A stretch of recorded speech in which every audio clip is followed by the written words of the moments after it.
मैं अनंता हूँ। लोग कहते हैं कि हर कहानी की शुरुआत जन्म से होती है, लेकिन मेरी कहानी मेरे जन्म से भी पहले शुरू हो चुकी थी, जब महाकुंभ पर आने वाले संकट की भविष्यवाणी हुई थी। तबाही की शुरुआत हो चुकी है। एक आकाशवाणी कि 25 वर्षों बाद आने वाले उस प्रलय को न कोई मनुष्य रोक पाएगा, न कोई देवता, न कोई पशु, न कोई दानव। उसे रोकेगी शिव की सबसे बड़ी भक्त, नागलोक की रानी, अनंतपुर की नाग रानी अनंता।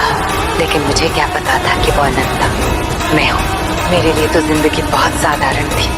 एक प्यारा सा परिवार, कुछ सपने, कुछ शरारतें और अपनों से भरी एक दुनिया। मैं नहीं जानती थी कि मेरे जन्म के लिए मेरी माँ ने अपनी जान दे दी थी।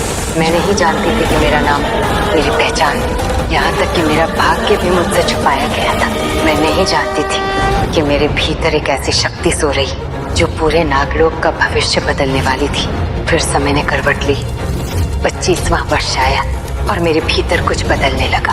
पर कुछ तो है, कोई तो है जो मुझे अपनी ओर बुला रहा है। अजीब शक्तियाँ, अजीब एहसास और वो कैंचुली जिसे मैं बीमारी समझती रही। मुझे नहीं पता था कि यह मेरी असली पहचान की दस्तक थी, लेकिन नियति कभी आधे रास्ते नहीं रुकती। और फिर आया वो दिन जिस दिन मेरी दुनिया खत्म हो गई। मेरी बहन की शादी, जो खुशियों का दिन होना चाहिए था, वहीं मेरी जिंदगी का सबसे बड़ा श्मशान बन गया। चिंगिस्तानी, एरोल और उनके षड्यंत्रों ने मेरी पूरी दुनिया छीन ली। मेरे परिवार ने मुझे बचाने के लिए अपनी जान दे दी। हाँ, हूँ मैं नागिन। एक एक करके सब मुझसे बिछड़ गए और मैं मिट्टी के नीचे दफना दी गई, जिंदा, अकेली, टूटी हुई। उस दिन मैंने सिर्फ अपना परिवार नहीं खोया था, मैंने अपनी मासूमियत भी खो दी थी। लेकिन शायद शिव की इच्छा कुछ और थी। मृत्यु मुझे छूकर लौट गई और उसी मिट्टी से मेरा पुनर्जन्म हुआ। उस भोली भाली लड़की का अंत हो चुका था।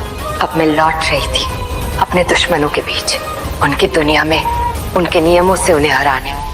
मैंने उन्हें धोखा दिया, उनके राज जाने, उनके अपने लोगों को उनसे छीन लिया। और फिर पहली बार मैंने अपनी असली पहचान स्वीकार की। मैं हूँ नागिन, शिव वरदानी, अनंत कुल की नाग रानी, अनंता। लेकिन मेरी लड़ाई अभी खत्म नहीं हुई थी, क्योंकि मेरा सबसे बड़ा दुश्मन कोई और नहीं, मेरी अपनी बहन थी, राधिका, जिसे मैंने खो दिया था, जिसे दुनिया ने मुझसे छीन लिया था, जिसे नफरत सिखाई गई थी। आज भी उसकी वो आवाज मेरे कानों में गूंजती है।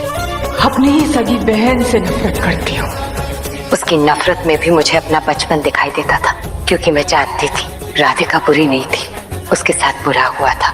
मैं उससे लड़ती रही, उसे रोकती रही, लेकिन कभी उससे नफरत नहीं कर पाई।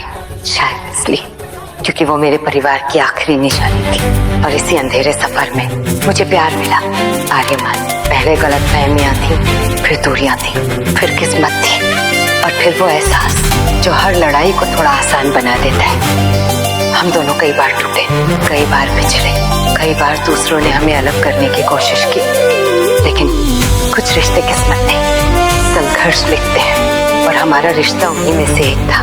आखिरकार वो दिन आया जब महाकुंभ पर मंडरा रहा संकट समाप्त हुआ। मेरी नियति पूरी हो चुकी थी। मेरी माँ का बलिदान व्यर्थ नहीं गया था। मेरा परिवार हार कर भी जीत गया था। राधिका को उसका सच मिल गया, उसे नया जीवन मिला, और मुझे मेरा प्यार मिल गया। लेकिन हर जीत की एक कीमत होती है। मेरी कीमत थी मेरी शक्तियाँ। मैंने उन्हें छोड़ दिया, क्योंकि पहली बार मैं नागरानी बनकर नहीं, बस एक इंसान बनकर जीना चाहती थी। आज जब पीछे मुड़कर देखती हूँ तो समझ आता है मेरी कहानी शक्तियों की नहीं थी, मेरी कहानी प्रेम की थी। एक बेटी के प्रेम की, एक बहन के प्रेम की, एक भक्त के प्रेम की, और उस लड़की के प्रेम की जिसने सब कुछ खोकर भी अपने दिल को कभी मरने नहीं दिया।